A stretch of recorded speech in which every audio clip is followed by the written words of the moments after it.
series. I'm Fatin from the archive. Today, I will show you how to access the file manager.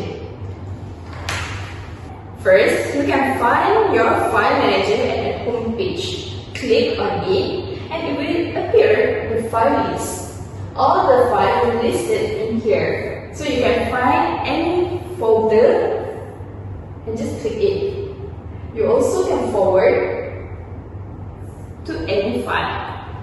At the right here, we show all the file which is all whiteboard, pictures, document, videos, music, zip file, and application. You also can save your file in your hard disk or pen drive. I will show you. Just plug in to the USB port,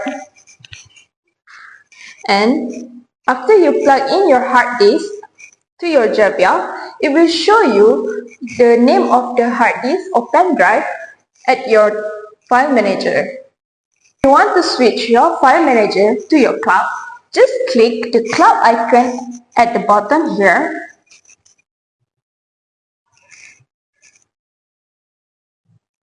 And it will appear your cloud drive.